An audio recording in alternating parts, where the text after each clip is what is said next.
Good afternoon. Welcome to Special Report for Monday, July 20th. And I'm here with my co-host. Hello, I'm Danny Dupuy, and like Chris said, it's July 20th, and I can't believe we're already halfway through July. Where did the time go? Yes, where'd it go? Yeah, and I'm Chris Oldcorn, and we are waiting for Doug Ford. He's going to be talking today.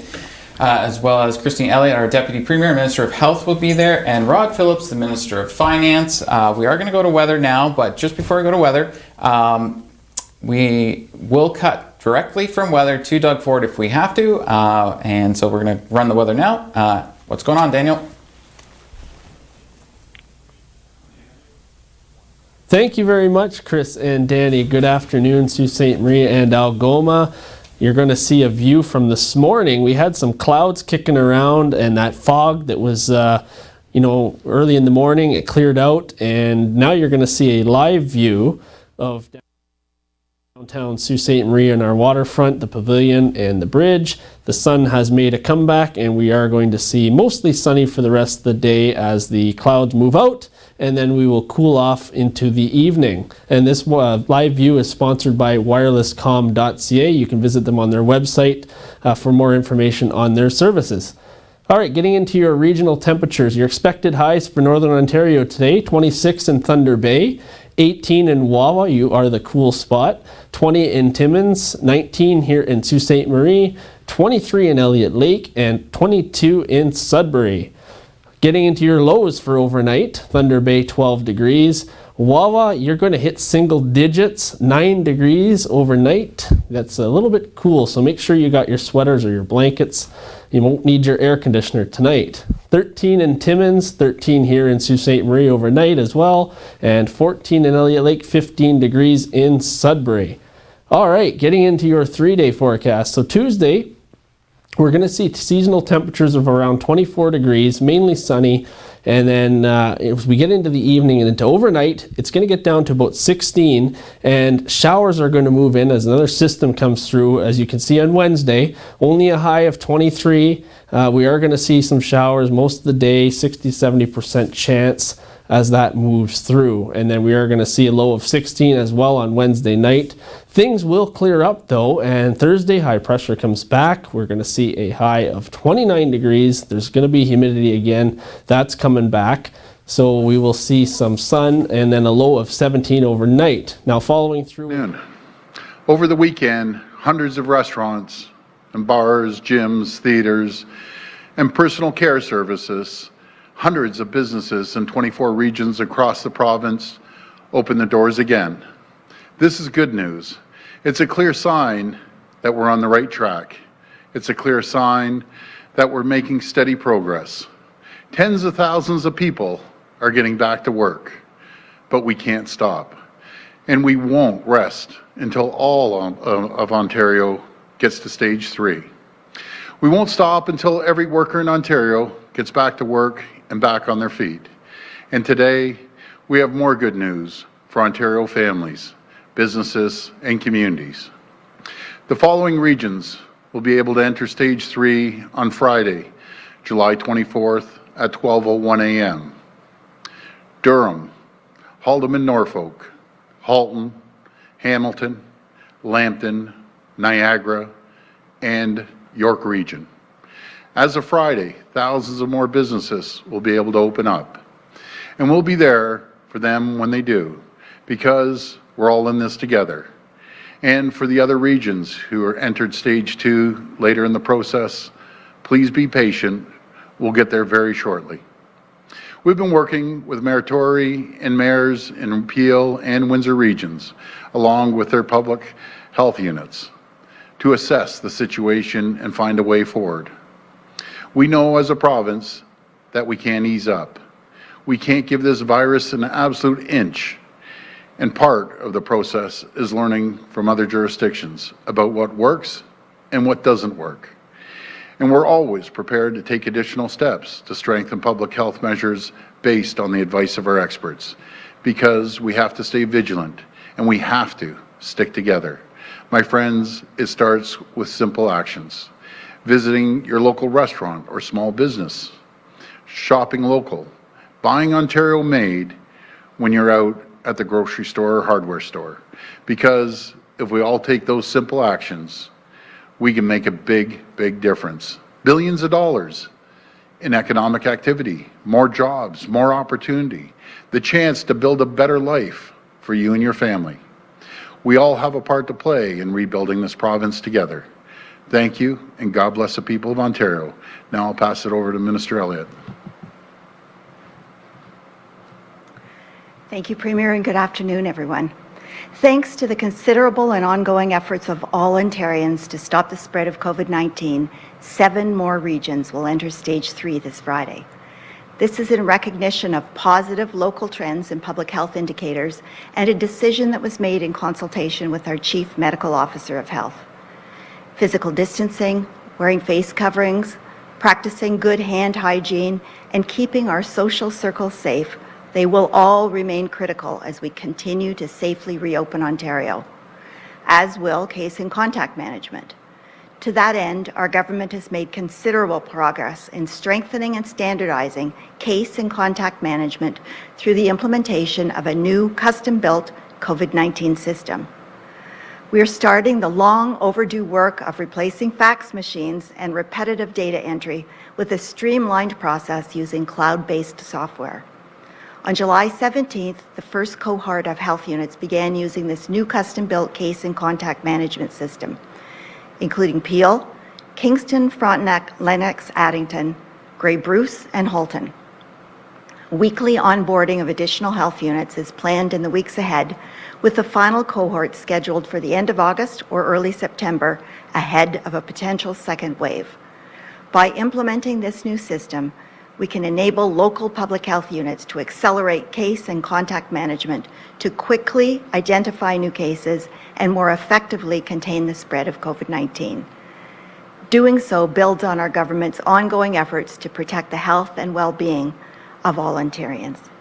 And thank you, and now I will turn it over to Mr. Phillips. Thank you, Minister Elliott. This coming Friday, as the Premier said, an additional 7 public health units will take that important step into Stage 3. They will follow the 24 public health units that opened last week, based on our process laid out in our framework to reopen our province back in April. I know that people and business owners are eager to reopen. While most businesses and services can reopen in Stage 3, important public health restrictions remain in place, and following the advice of our public health officials remains as vital as ever. We will continue to provide support as we safely reopen the province. Last week, Premier Ford spoke about the successful negotiation of the Safe Restart Agreement that will provide the people of Ontario $7 billion as our communities reopen. This support is important. Everybody is facing additional pressures as a result of COVID-19, and we look forward to providing more details in the days ahead. I was visiting businesses in my riding of Ajax over the weekend, and I have to say I was very impressed by how seriously these owners, like other business owners across Ontario, are taking the public health advice, and how easy they made it for their customers to take precautions. They provided plenty of space to physically distance, offered PPE where appropriate, kept hand sanitizer by the door, and are taking all of the other appropriate precautions recommended by our public health professionals. These are challenging times, but we are all doing our part and making it easy for others to do the same. If employers have questions, I encourage them to visit ontario.ca/COVID to access over 170 workplace safety guidance documents and helpful videos that we've made available.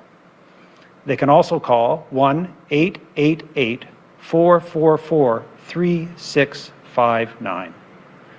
Another observation that has given me confidence is everyone's willingness to follow the public health advice. We all know it's not just about keeping ourselves safe. By doing our part, our responsible actions will protect others in our community and get the economy open faster.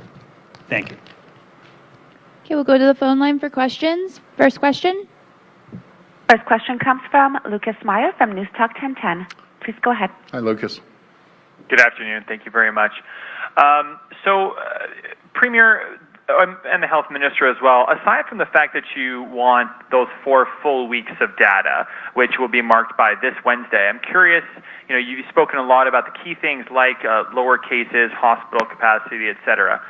I mean, for Windsor-Essex, I think it's obvious that it's about mitigating the outbreaks of migrant farmers. What specific benchmarks are you looking for specifically about Toronto and Peel region?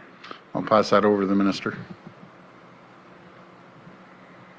Well, we do need that specific data, those 4 weeks. That's really important in order to make those public health decisions about whether it's safe to move into stage 3 or not. But as we do so, it's really, really important that as we're opening the economy, people still need to follow the public health rules, to keep the physical distancing, to wear face masks if they're not able to do that, frequent hand hygiene, and maintaining your close social circles. All of that's important, but we need to make sure that we follow all these guidelines. We're going to continue to watch how things go in other areas, in the areas that have already opened to stage 3, and then we'll have to make changes if necessary. But we're also working with, for example, Mayor Tory and Dr. Davila. I know that Dr. Davila, the Medical Officer of Health for Toronto, and Dr. David Williams, our Chief Medical Officer of Health, are in very frequent contact to develop a set of protocols that's going to keep the people of the City of Toronto safe and healthy. And Minister, you might want to take this one as well, or the Premier. On the contact tracing app, one of the other parameters about moving on to another stage is the ability to do more contact tracing. I'm curious if, because we're still waiting for the app to come out, would you move on to stage 3 for the remaining reasons with or without the app, or will that be something that you would want in place beforehand, or will you move on without it if you have to? So what I understand, the app possibly be coming out Friday. I hear that from the federal government, but I don't think that will have anything to do with moving forward for Peel and Windsor and Toronto. But I look forward to getting that app. We're proud that it was produced here in Ontario with the help of Shopify and our technical folks down here. But we look at the numbers, and as long as they're declining and they're going in the right direction, and we consult with the local chief medical officer, that's how it's going to move forward. And hopefully they're going to move forward sooner than later. Next question. Next question comes from Randy Rath from Stage TV. Please go ahead. Hi, Randy. Hi, Premier. I want to ask about the opening of bars. The federal official said that going to a bar last week or the week before is a high-risk activity, and the OMA came out saying that we're moving too fast on opening bars last week. Are we putting economic recovery ahead of public health when it comes to opening bars? Well, our number one priority is always public health and making sure that the people of Ontario are safe, and that's the guidelines I go by from our health table and science. And just keep in mind, every chief medical officer, all 34 of them in the province under Section 22, they could put stricter restrictions on bars, and something I wouldn't disagree with that. But that's strictly up to the local chief medical officer if they want to do that, by all means. But I always believe you can't put health ahead of the economy ever, because without people's health, there is no economy. People won't be able to go back to work. They won't hop on the transit. So health is our number one priority, bar none. Follow up. Okay, and I'd like to return to daycare. Some of the operators are disputing you, claim that 95% of daycares are open, saying that they don't have the same capacity because of social distancing and restrictions placed on them. But the bigger question is, if kids go back to school part-time, when those kids aren't going to school, there's going to be an enormous demand for daycare spaces that simply can't exist, that don't exist. Like, you can't come up with thousands or tens of thousands of daycare spaces to meet the needs of those kids. Is that not an enormous problem if we go back to school on a part-time basis? Well, that's why I've always said, Randy, I believe in having the kids back in school 5 days a week, especially elementary kids. High school kids can take care of themselves, but it really puts a real challenge on families if they aren't going back. And that's what I'm hearing from parents, hearing from school trustees, that Parents especially want their kids in class 5 days a week and in the class on the same hours. So I talked to the minister over the weekend. Matter of fact, I talked to him on yesterday, and he's saying regarding daycare, we should be up to 100%. But we have to make sure we're ready for any scenario coming up till September. And God forbid, we ever get the second wave or flu season starts hitting us. We just want to be prepared. But we're really taking the advice off the district school boards as well, along with our health teams. Next question. Next question comes from Cynthia Mulligan from City News. Please go ahead. Hi, Cynthia. Hi, Premier.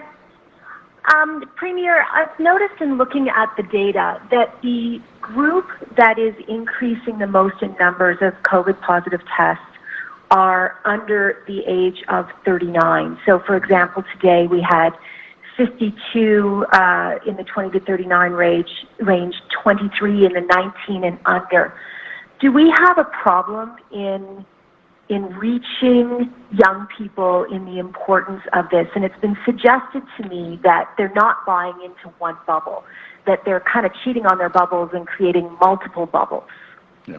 Well, before I handed the Minister of Health, I heard the same numbers. I was shocked.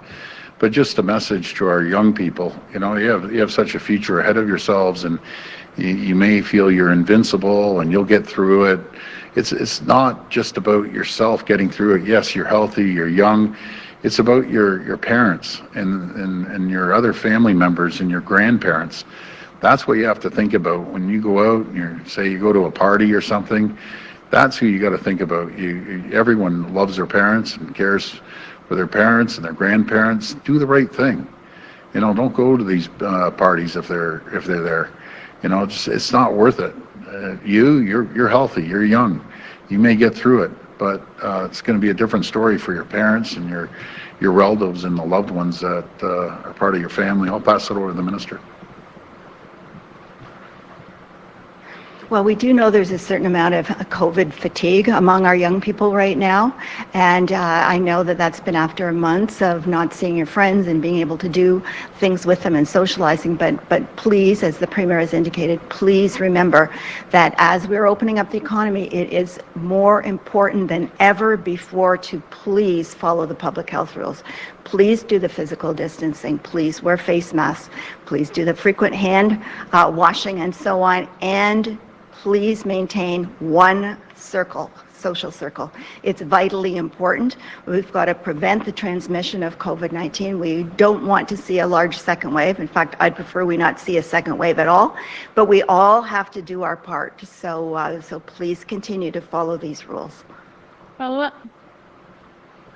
Thank you. And Premier, my follow-up for you, I hope you can answer this one. It's on the same lines, but would you think that perhaps strategically it might be a good idea to expand social bubbles so that younger people who are fatigued might stay in those bubbles if the emphasis was on the importance of maintaining a stronger bubble?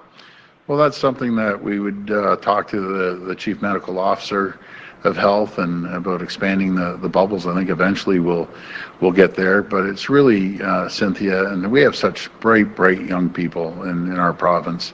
Guys, just use common sense. That's what it comes down to, is practice your social distancing, wear a face covering when you're around large groups.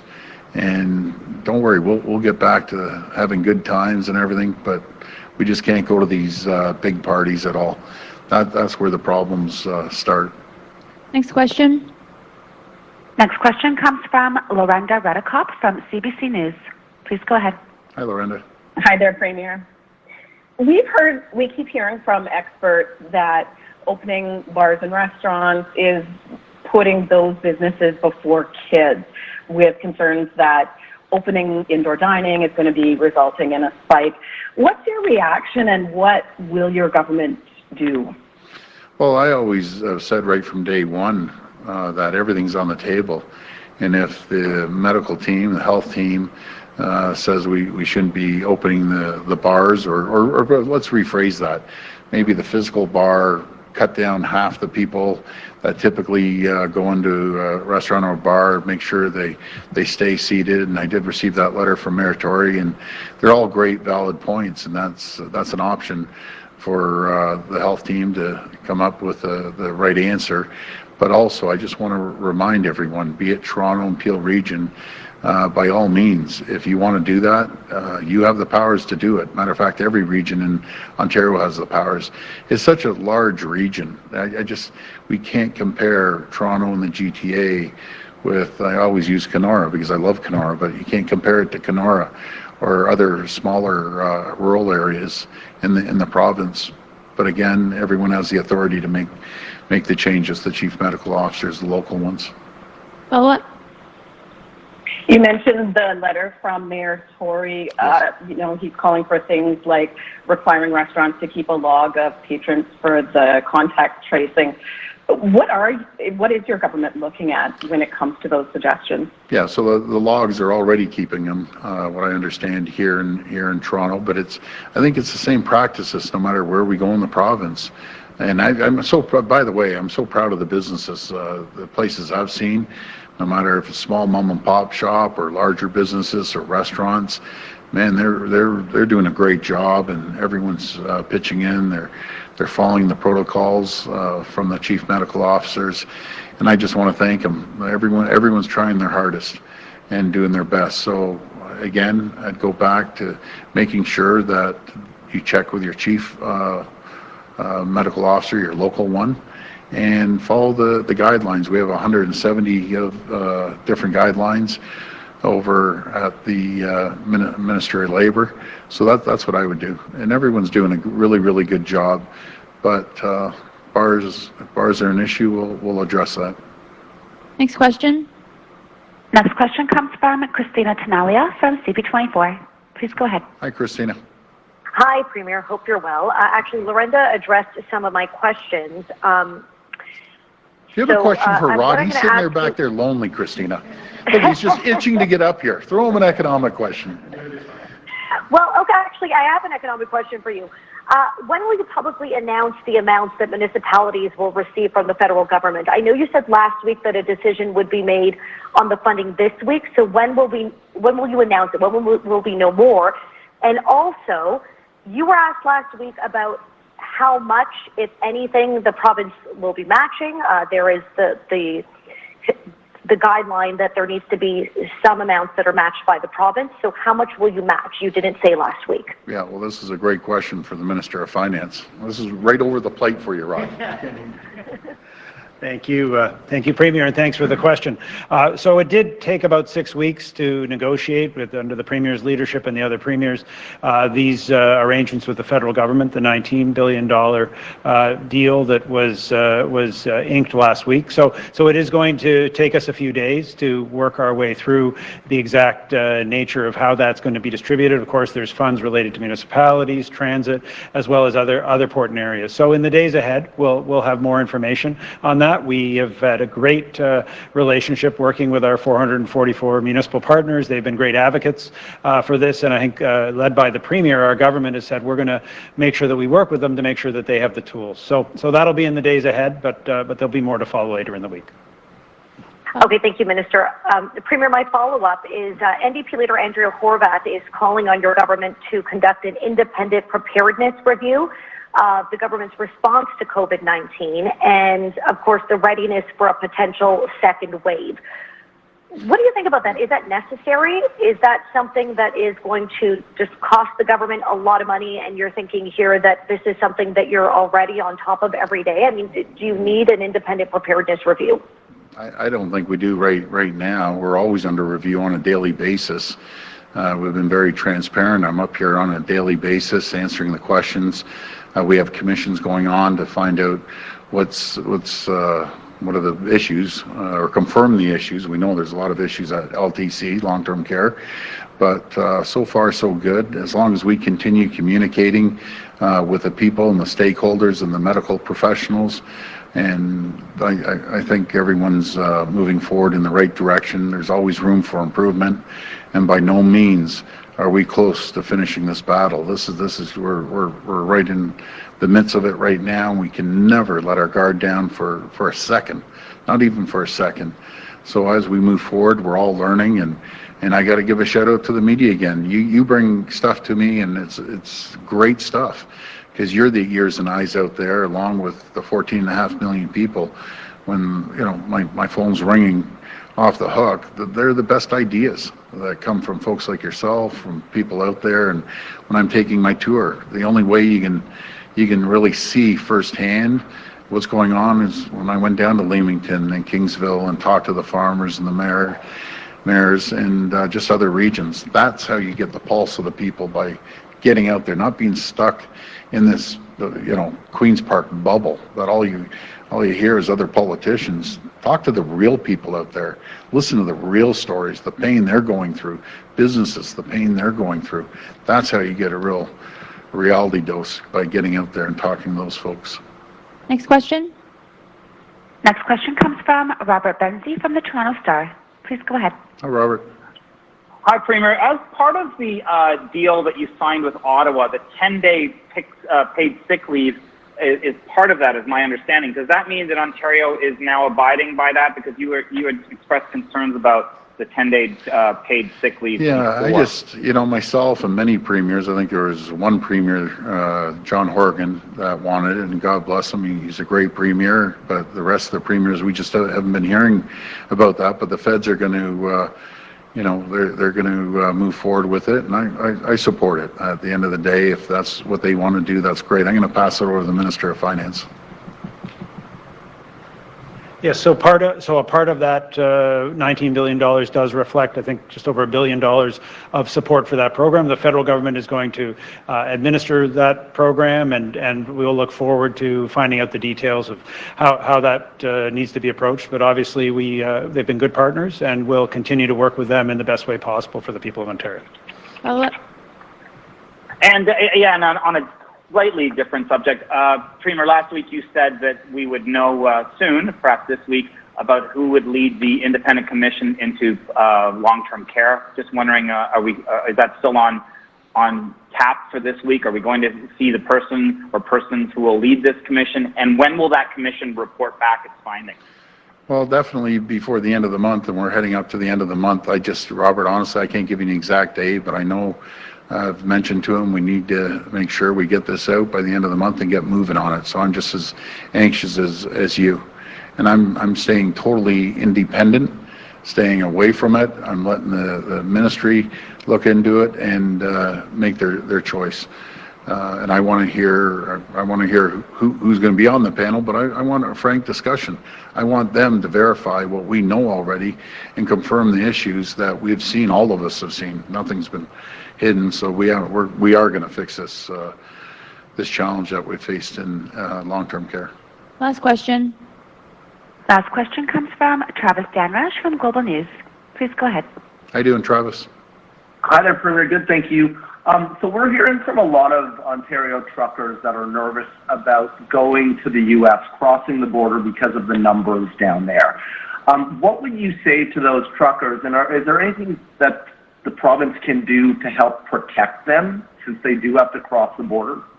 Well, the Trucking Association, I know we're working with them very, very closely, and just making sure that we do everything we can to protect them, from making sure they have enough PPEs, as over at Challenger last week in the Kitchener-Waterloo region, and they have a lot of protocols in place for their truckers to make sure they're safe and have a safe place to stay. And again, with the truckers, you just have to stay vigilant. I know you're driving for the most part by yourself, maybe with another trucker to rotate shifts, but just be very careful. Drop off what you have to drop off. Try to keep your distance. Hop back in your truck and head back. The economy would stop if we didn't have these truckers. They're amazing. Travis, I had the opportunity to meet some of these truckers and thank them personally for the great job that they're doing, and just amazing that what they've been doing all throughout this pandemic. Follow up.